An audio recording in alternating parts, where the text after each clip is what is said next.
so far to harbor life. Like it or not, for the moment, the Earth is where we make our stand.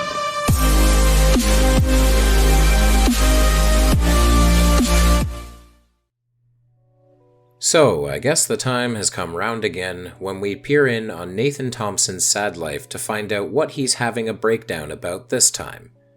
I'll be honest, I find it more sad than anything else nowadays. I see Nathan as nothing more than a lesson to future flirfs, that there is nothing down this road except an increasing mental instability, a loss of social brain functions, and increasingly dangerous criminal activity. That's what happens when you become one of these people. You slowly disconnect from modern civilization, and once you do, the neurons in your brain start to shut off, one by one. The latest from the cartoon character that is Nathan has to do with his big tour, something to do with masks or flat earth or something else equally stupid. He was doing this tour with Austin, aka Witsit Gets It, but the two have had a falling out of some kind. There was a monetary dispute, and Austin alleges that Nathan stole several $100s from the tour's donation fund and took off. Nathan has since gone on the defensive hard, and that's what we'll look at today. He appeared recently on the Plot Holes channel, who had him on to defend himself against the theft allegations. Let's take a look, shall we?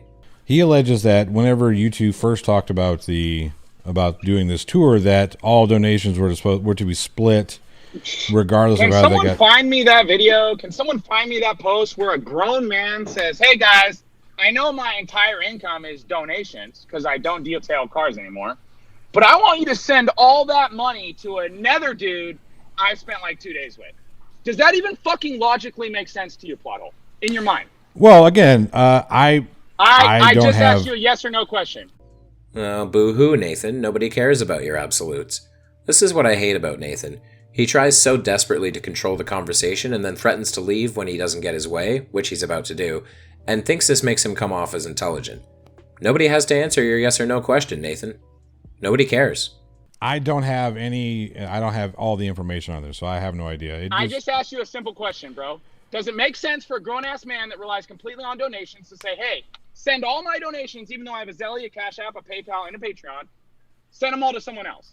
Yes or no, does that make sense? It's possible. I will say that it's possible. It could make sense depending on what agreement you two had before going out on the tour. Just a side note, a liar's story becomes more obvious the longer and more detailed it gets. Yes! Feed us the bullshit. No, bro, it doesn't make sense at all for anyone with their own Cash App, their own PayPal, their own Zelle, and their own Patreon to say, "Hey, send this other guy all my money."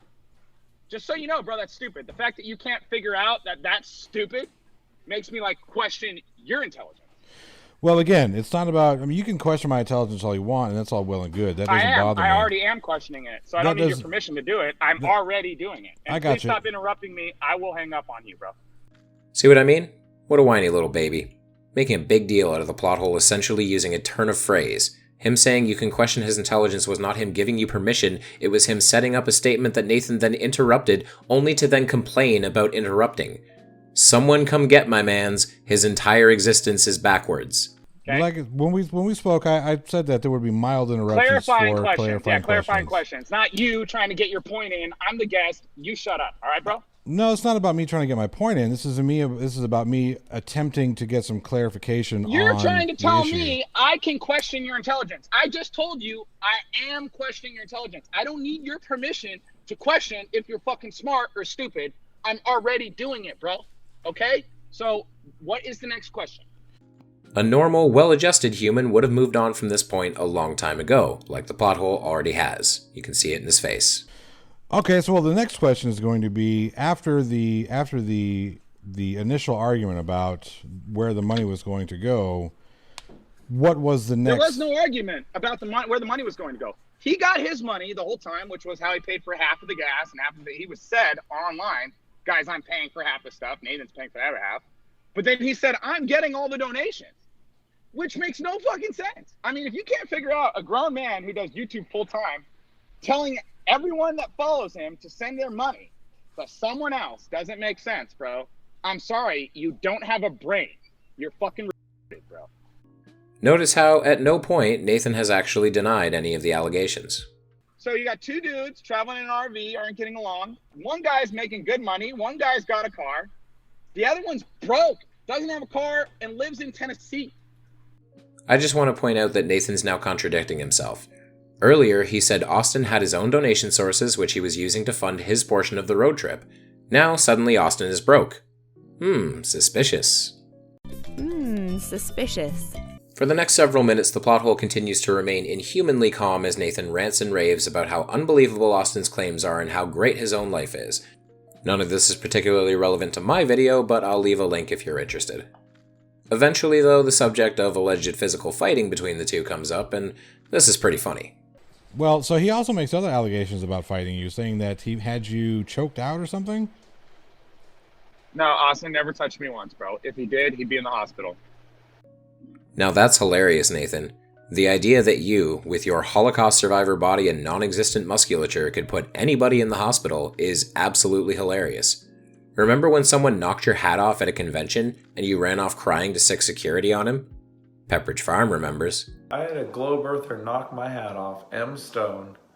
Biggest coward I've ever met on the flat earth. Not that I particularly believe that Austin would be very effective fighting you either. You're both bone skinny and frankly too cowardly to start a fight and finish it. That's pretty much the extent of Nathan's interview. He leaves shortly afterwards, somehow surprised that the plot hole's viewers didn't send him, Nathan, money to ask questions. Yes, Nathan now demands to be paid in order for people to speak with him. Nathan Thompson is steadily solidifying into the final stage of flurfism. As I said earlier, he's barely able to hold a conversation with a person anymore. Trapped in the realm of pseudo-philosophical debates, he turns basic questions and clarifying points into 20-minute arguments about nothing. He has nothing to bring to the table anymore, and with each increasing breakdown, I start to pity him more and more. I don't even know if I'll cover his antics in the future. No good can really come of this.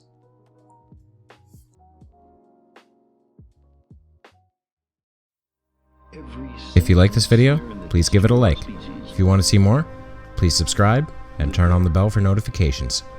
If you want to support me further, consider becoming a member or a patron, or checking out my merch or my Amazon links. Thank you, and I will see you over the curve, Space Cowboys. In a vast cosmic arena.